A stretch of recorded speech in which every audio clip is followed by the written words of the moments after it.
그 다음에는 이제 법의 선교라고 했는데 이 선교는 자주 나오는 낱말인데 참 명확하게 우리 가슴에 와닿지가 않는 게 이 선교란 말이라.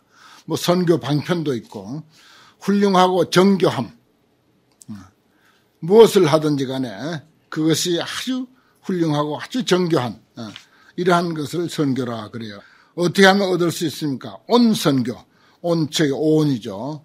그 다음에 개선교 18개, 처 12처 선교. 그 다음에 연기선교와 역계선교와 색계선교와 무색계선교와 과거선교와 미래선교와 현재선교를 얻을 수 있으니까. 요건 이제 이런 표현은 뭔 말인가 하니 과거, 현재, 미래 시간을 두고 이야기한다면 이것의 아주 뛰어나고 정교하고 섬세한 그러한 어떤 상황들, 그런 상황들을 꿰뚫어 볼 수가 있느냐 이런 뜻이에요. 운하득하는 것은. 그 다음에 이제 칠각분과 삼공, 그렇죠. 칠각지, 삼공. 이것도 이제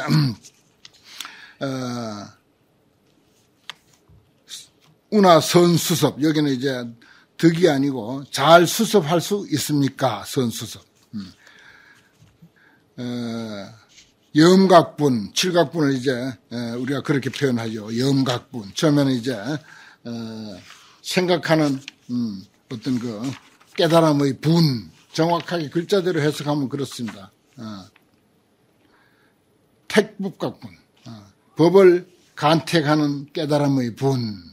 이건 이제 지혜로 모든 법을 살펴서 선한 것을 골라내고 악한 것을 버리는 그런 것을 택법, 법을 간택하는 깨달음의 분. 글자대로 해석하면 그렇습니다. 그 다음에 이제 정진각분.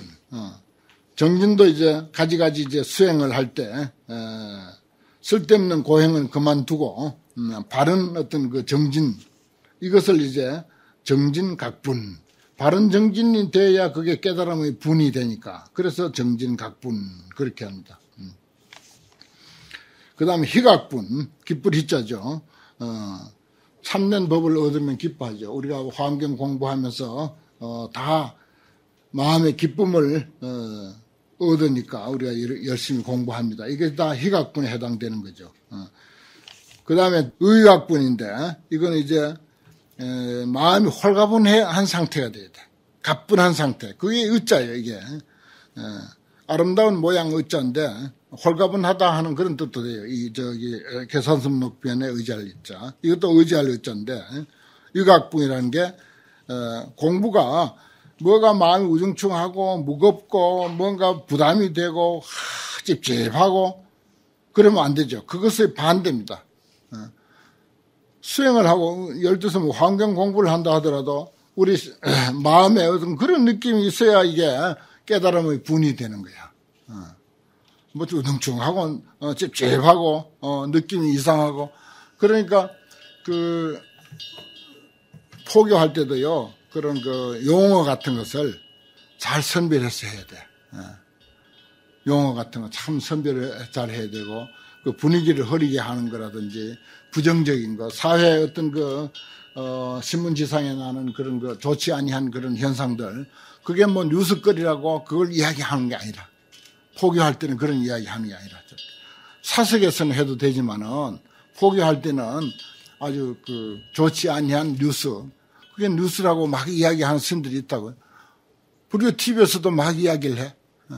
전 세계 다 전파를 타는 불교 TV에서도. 그거 하는 거 아니라. 그거 듣고 기분 좋을 사람이 없어.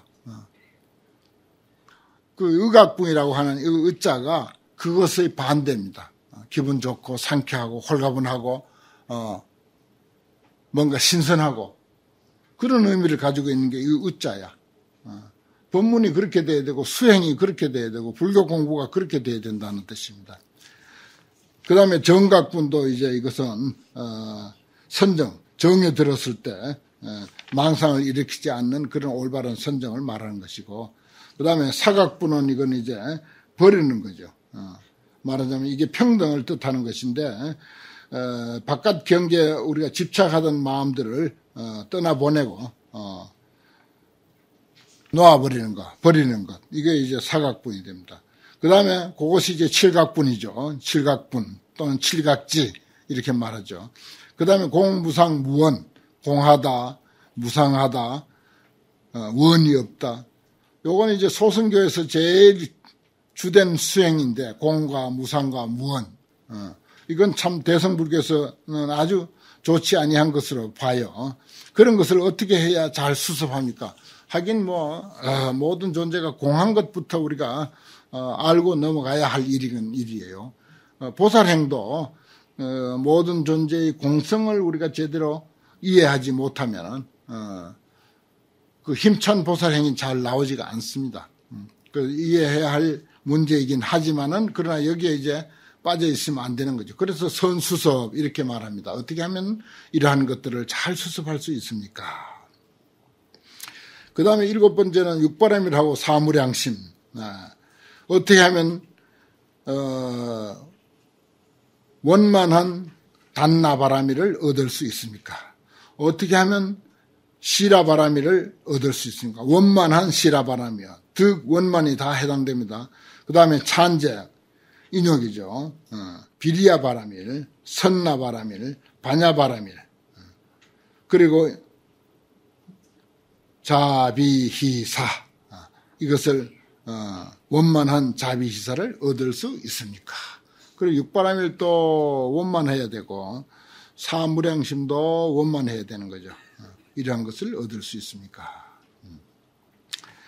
그 다음에 10종역인데 10가지 힘 그랬어요. 요것도 아주 교리상으로 상당히 아까 칠각분 문제라든지 기본적인 교리인데 좀 까다롭다면 까다로운 건데, 운하, 덕, 처, 비처, 지력. 이건 처와 비처. 말하자면은, 도리와 도리가 아닌 것을 아는 지혜의 힘. 처, 비처. 도리와 도리가 아닌 것을 아는 지혜의 힘. 그 다음에 과거, 미래, 현재의 업보에 대한 것을 아는 지혜의 힘. 그 다음에 근승열, 그 근이 수승하고 열함을 아는 지혜의 힘. 그 다음에 종종 계지력, 경계마다, 세계마다 각각 다 다른 여러 종류의 그런 경계를 아는 지혜의 힘. 종종 해지력, 종종 이해의 지혜의 힘. 가지가지를 이해하는 지혜의 힘. 또 일체 지처 도지력. 모든 곳에 이르러야 할 길, 그것을 잘 아는 지혜의 힘. 그 다음에 선해탈, 선정과 해탈과 삼매의 물들고 깨끗함을 아는 지혜의 힘. 그 다음에 숙주염지력, 과거에 내가 어떻게 살았는가라고 하는 것을 기억하는 염자, 기억하는 지혜의 힘. 그 다음에 무장의 천안지력, 장애가 없는 천안의 지혜의 힘. 그 다음에 단제습지력, 모든 습관, 습기, 모든 습기를 다 끊어 없애는 지혜의 힘을 얻을 수 있습니까? 어떻게 하면 그러한 것을 얻을 수 있습니까?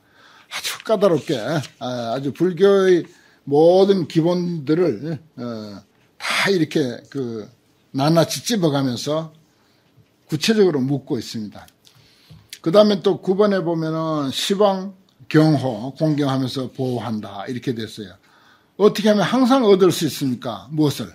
천왕과 용왕과 야차왕과 건달바왕과 아수라왕과 가루라왕과 긴나라왕과 마우라가 왕과 인왕과 범왕들이 수호하는 바가 되고 공경하는 바가 되고 공양하는 바가 되는 것을 항상 얻을 수 있습니까? 이런 모든 왕들로부터 늘 보호를 받고 공경을 받고 공양을 받을 수 있는 그런 길이 되겠습니까? 그거 참 중요하죠.